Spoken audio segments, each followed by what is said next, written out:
17절부터 66절을 읽게 됩니다. 내용은 엘리사벳이 해산할 기한이 돼서 아들을 낳죠. 그 아들의 이름은 이미 천사로부터 요한이라고 계시를 받았습니다. 난 지 8일이 되어 아이를 할례하고자 할 때 이름을 무엇이라고 하느냐? 그럴 때 요한이라고 하는 이름을 밝힙니다. 그러자 모여있던 가족들, 친족들이 깜짝 놀랍니다. 왜냐하면 당시 유대 전통은 아이가 태어나면 아이의 이름을 가족들 이름, 특별히 아버지의 이름을 따서 그 이름을 이어가는데 전혀 가족 중에 요한이라고 하는 이름이 없었기 때문입니다. 그러자 사가랴, 그 붙인다는 사가랴가 하나님께서 표적을 확인시켜 주시기 위해서 말을 못하게 했습니다. 사람들이 사가랴에게 이름을 무엇이라고 지으면 좋겠느냐? 사가랴가 서판에다가 요한이라고 하는 이름을 적습니다. 엘리사벳도 요한이요, 사가랴도 요한입니다. 왜 그렇습니까? 하나님의 계시, 하나님의 메시지가 이미 그들에게 주어졌기 때문입니다. 우리가 이 짧은 본문 속에서 오늘 이 요한이라고 하는 이 아들을 놓고 이 아이가 장차 어찌 될꼬, 이 아이가 장차 어찌 될꼬, 이것이 오늘 우리가 함께 묵상할 주제입니다. 66절 말씀을 먼저 함께 읽어보겠습니다. 듣는 사람이 다 이 말을 마음에 두며 가로되 이 아이가 장차 어찌 될꼬 하니 이는 주의 손이 저와 함께 하심이러라. 아멘. 여기 중요한 것은 이 아이가 장차 어찌 될꼬 할 때 주의 손이 저와 함께 하신다. 여기 주의 손이라고 하는 것, 이것이 매우 중요한 의미를 갖습니다. 구약시대 때부터 계속해서 주의 손, 여호와의 손이라고 하는 것은 두 가지를 상징합니다. 첫째는 창조. 하나님의 손이 이 땅의 모든 만물을 지으셨습니다. 창조의 능력을 상징합니다. 그 다음 두 번째, 주의 손은 구원을 상징합니다. 우리가 말씀을 읽다가 여호와의 손, 그럴 때 그 손이라고 하는 것은 두 가지를 내포합니다. 창조의 능력, 구원의 능력. 때로는 이것을 여호와의 능력 이렇게도 표현하기도 합니다. 주의 손이 저와 함께 한다. 그러면 이 요한이라고 하는 이 아이를 통해서 하나님의 창조와 하나님의 구원이 완성되어 간다. 이런 상징적인 의미를 갖고 있다고 하는 것. 그래서 어떻게 이런 일이 가능했는가? 요한이 어떻게 태어납니까?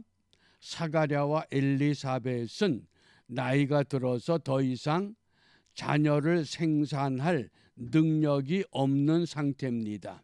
생물학적으로 말하면 이 엘리사벳은 경수가 끊어졌고 사가랴는 더 이상 아이를 생산할 정자를 배출하지 못하는 그런 단계였다. 그런데 어느 날 천사가 일러 가로되 사가랴여 무서워 말라. 너의 간구함이 들린지라 네 아내 엘리사벳이 네게 아들을 낳아 주리니 그 이름을 요한이라 하라. 하나님께서 가브리엘 천사를 통해서 사가랴와 엘리사벳 부부에게 평생 소원이었던 대를 이을 기업을 이어갈 자식을 기도했는데 드디어 계시를 받습니다. 그것도 육신적으로 생물학적으로 절망적인 상황 가운데서 오늘 요한은 이 땅에 오게 되었다고 하는, 그래서 어떻게 태어났습니까? 이것은 철저한 하나님의 은혜라고 하는 것을 오늘 우리에게 일러주고 있습니다. 그러면 이 요한이 어떻게 자라서 어떤 사람이 되었느냐? 첫 번째, 하나님이 지어준 이름을 받았습니다.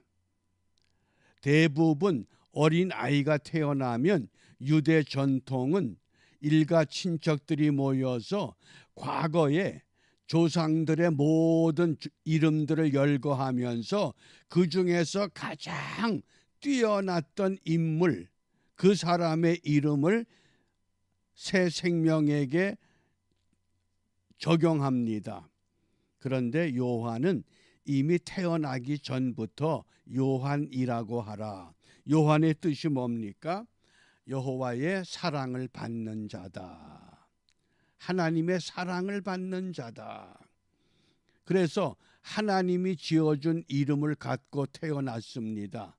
그런데 하나님이 지어준 이름을 가지고 태어났기 때문에 오늘 우리가 함께 읽었던 66절 말씀에 보면 듣는 사람이 다 이 말을 마음에 두며 가로되, 엘리사벳도 요한이라고 지어야 된다. 사가랴도 요한이라고 이름을 지어야 된다. 그리고 그 순간 말을 못하던 사가랴의 입이 풀렸습니다. 하나님께서 사가랴가 믿지를 못하기 까닭에 이것을 믿게 하기 위한 표적을 먼저 이 말을 못하게 하셨습니다. 그리고 아이가 태어나서 할례할 때에 요한이라고 하는 이름을 밝히면서 사가랴의 입이 풀렸다고 하는 겁니다. 왜? 주의 손이 함께 하신다. 주의 손이라고 하는 그 주의 손은 창조와 구원을 상징하기 때문입니다. 하나님의 손이 닿기만 하면 창조의 역사는 뭡니까?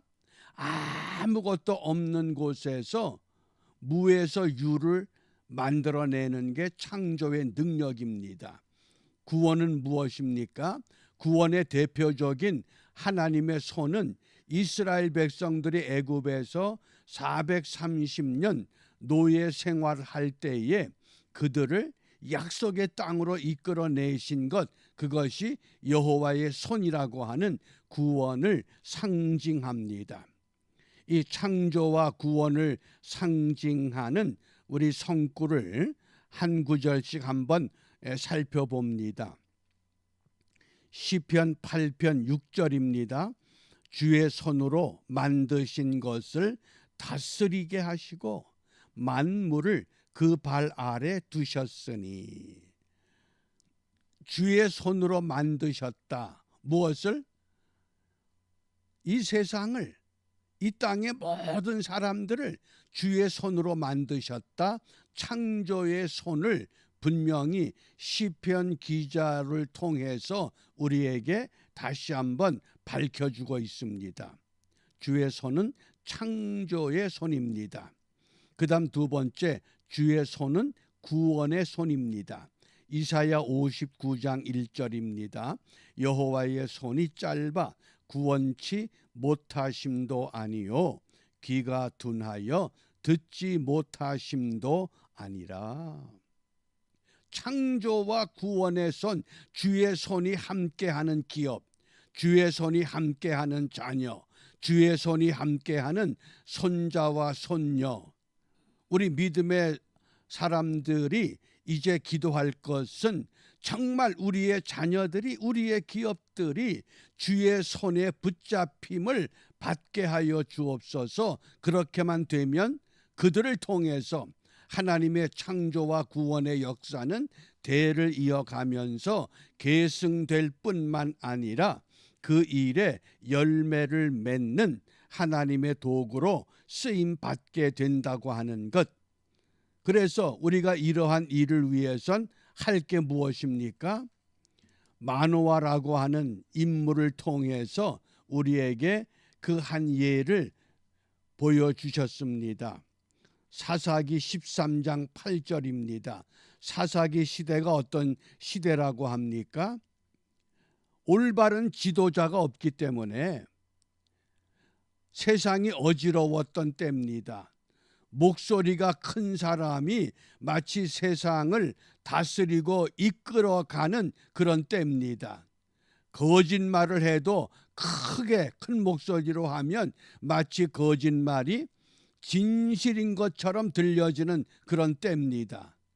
세상이 몹시 어지러웠던 때입니다. 그때 마노아는 장차 태어날 아들, 그 아들이 누구였습니까? 삼손입니다.